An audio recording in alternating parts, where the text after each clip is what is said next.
Let's talk about the next match here because I think we can agree this is what sold all 23,000 tickets. It wasn't Mabel. It was Double J, Jeff Jarrett, picking up a win over Mabel in 5 minutes and 55 seconds. He was on the show. Mabel? Yeah, he was. No, Mabel sat on Jarrett after blocking a sunset flip. Jarrett's going to move. Mabel's going to sit on the map, and then he's pinned. And it's written here, I was surprised they had a guy that large do such a clean finish to someone so small. That's hard to even read in 1994, but I guess that was the thinking at the time. It is interesting to take a look, though, at the way Mabel was used in this era. Like sometimes it feels like he's in the main event, and other times, thankfully, he's not. But I guess you could say that same thing about Lex Luger as well. Anything you can tell us about Mabel and Double J here? no. No. I mean, it was what it was. It was just a match on the card. And, for today, probably would have been one of those, hey, man, we're going to go ahead and kill this. Shouldn't have been on the card. No reason for it to be on the card. Next up is the co-main event, I guess we'll call it. It's Bret Hart and Owen Hart in a cage match, and it is unbelievable. If you're going to watch one match on this show, this is the one. Bret wrote in his book that this was the inaugural event of the brand new United Center, and 23,000 tickets sold out in hours. That's not exactly true. The entire Hart family was there except for Keith and Allison, and all of them were going to be involved in the storyline of the cage match between Owen and me, which the WWF had told us was going to be our last match together. We knew the match itself was going to be easy, despite the fact that we couldn't chance any blood because of the latest ticks on Vince's hide were Citizens Group lobbying to censor TV violence. Vince was forced to remove anything even remotely violent, or he risked losing time slots. Besides, neither Owen nor I wanted to put my poor mother through a match where two of her sons would be covered with blood.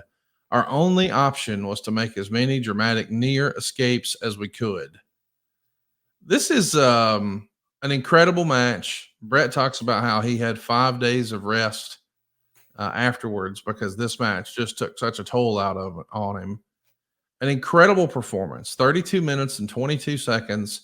And as they're building the cage, because this is the big blue cage that we're also familiar with, that takes a few minutes. Well, as they're constructing it, it gives us a chance to recap all the clips going back to Survivor Series the prior year and some interviews along the way, including interviewing the family to sort of build the story. And as we mentioned, we've got some of the family right there in the front row. Hey. You couldn't ask for a better performance, a better story, better execution. They're gonna be talking the Bret and what's it, Owen, and they're it'll be great. Where's the big rhino? Where's the rhino? Jim, this fucking big bastard over there. Can y'all please give my job? Okay, that's it. I really enjoyed this match a lot. Wade would say the match began slow and it was repetitious at times, but not so repetitious that the drama didn't remain during the near escapes. A good, innovative finish helped.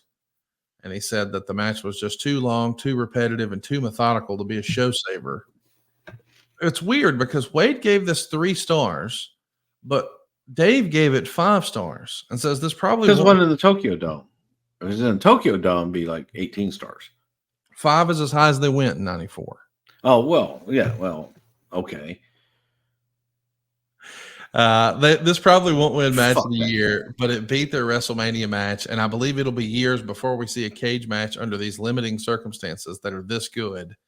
That is something that we see a lot of old school people talk about. Like, hey, if you're going to have a cage, you got to have blood. If you're going to ban blood, just don't do cage matches because that's what a cage match was designed to do.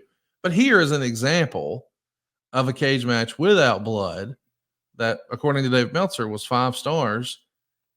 I really enjoyed the match. I don't get why Wade maybe didn't like it as much. Maybe it's because you and I both really like the brother storyline. But I was fascinated to see Dave say he liked it better than their WrestleMania match. everybody remembers the classic from WrestleMania 10 with Owen and Bret. When you compare and contrast those two matches, which is your favorite, Bruce? Oh, by far the WrestleMania match was by far better.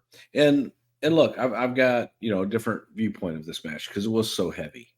It was way too long. Could have been done in half the time. And it was a great story. Make no mistake about that. The execution of it, it was great. It was just way too long.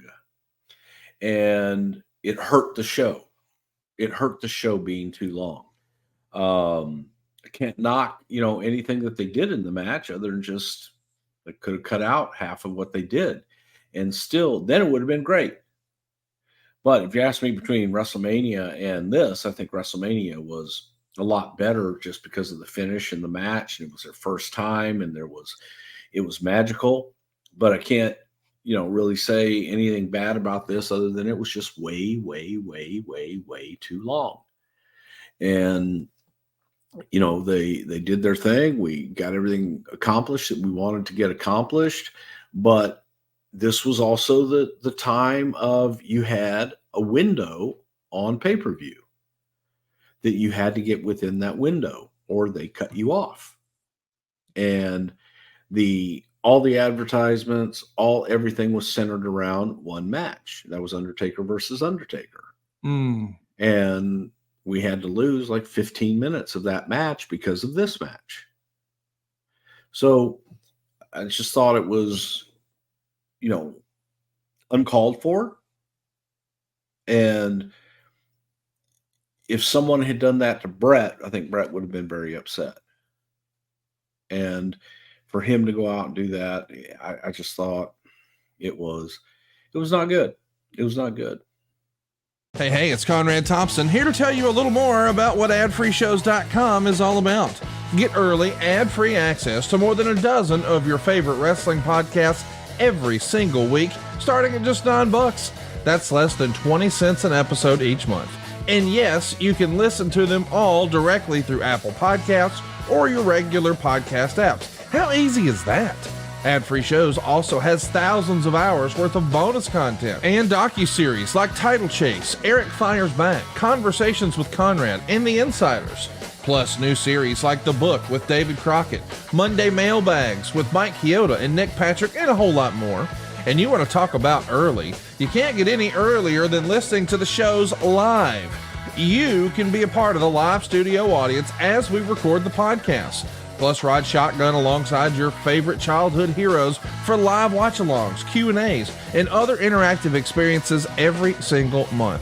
Come on now, see for yourself what thousands of other wrestling fans from around the world have discovered, that adfreeshows.com is the best value in wrestling. Check it out today, and hey, when you do, the first week is completely free. adfreeshows.com.